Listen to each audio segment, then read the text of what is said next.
We've now entered the year 2024, and with it, we're starting to approach the end of the 2-year update cycle for Splatoon 3 that was set by the devs in the pre-launch direct for the game.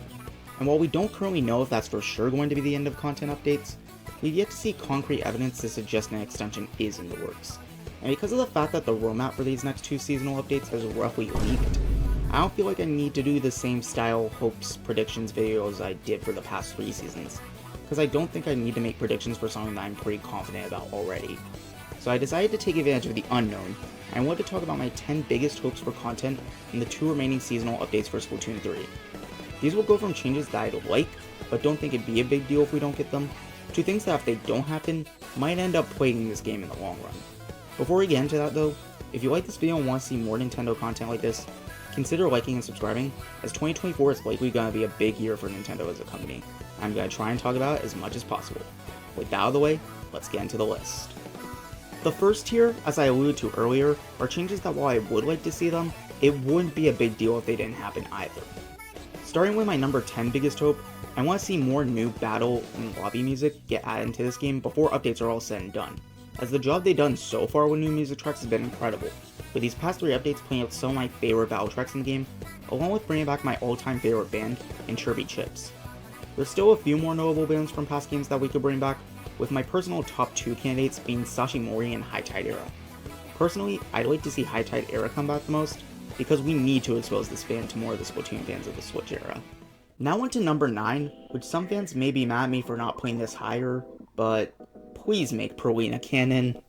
We already know Side Order is going to put an emphasis on further expanding on the characters that got much needed exposition and auto expansion, which is one of the things that helped make that DLC so great. And that was most clear when it came to Pearl and Marina, who are now pretty much as close to an IM as you can be without being directly confirmed. It would suck if they didn't just outright confirm it in this DLC, so that we can finally stop having this debate, but compared to the remaining hopes on this list, I can also acknowledge that this is a smaller deal by comparison.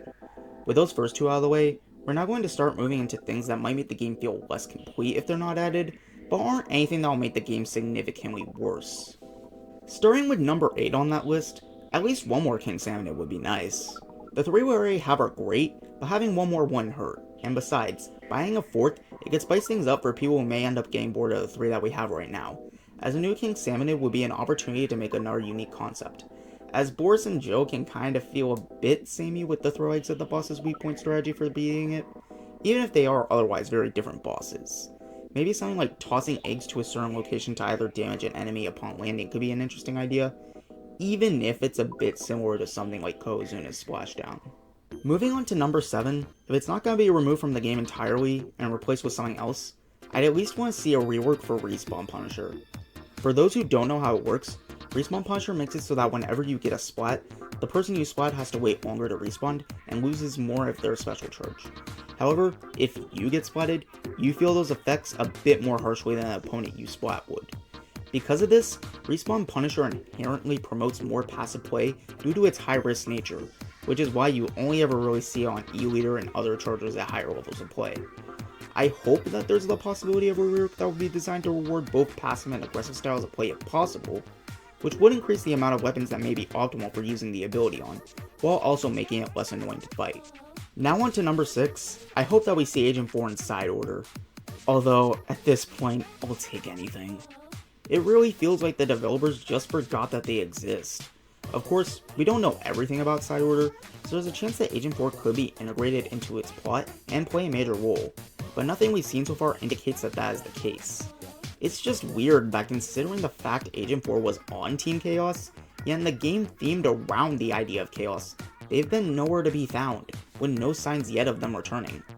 I'm still holding on to hope that Agent 4 can come out of the shells at the 11th hour, but that hope is quickly fading, and it seems like a huge missed opportunity to me.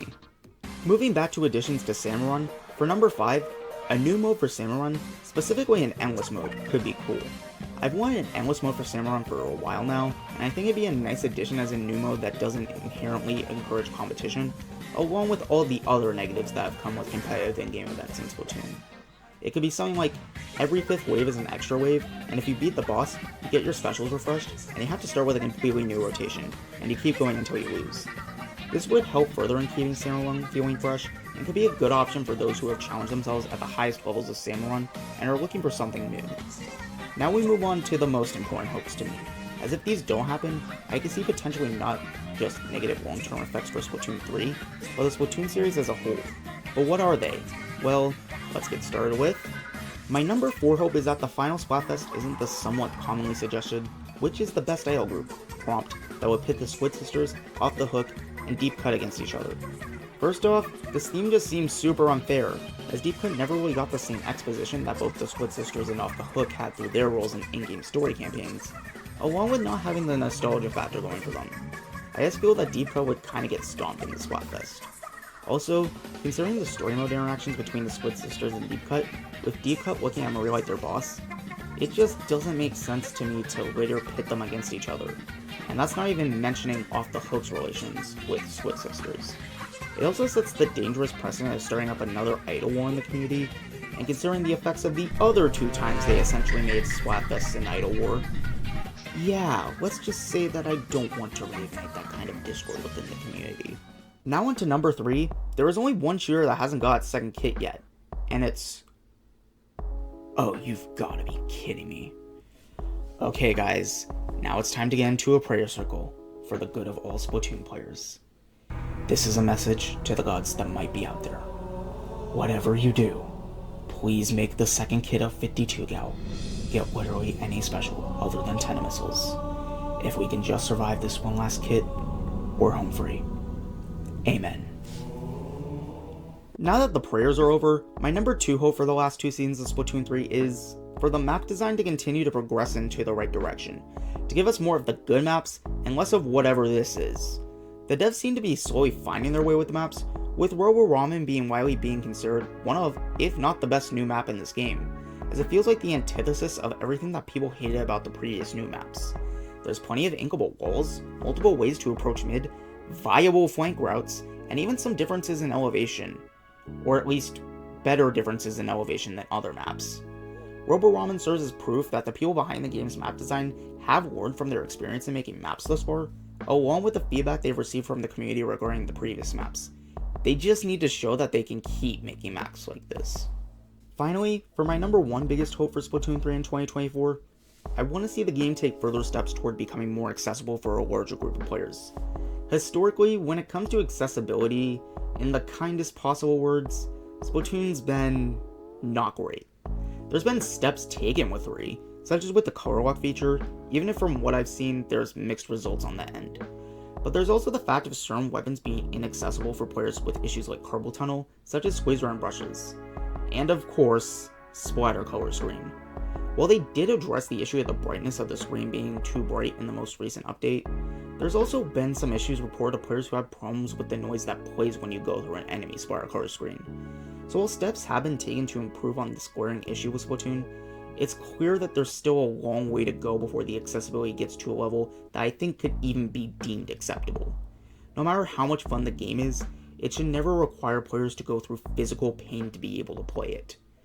With that all being said though, those are my picks for the top 10 hopes for what's left of this update cycle for Splatoon 3. What hopes here do you agree or disagree with? Do you have any that I didn't mention here? Feel free to let me know in the comments down below. Thanks for watching, and I hope you have a great day.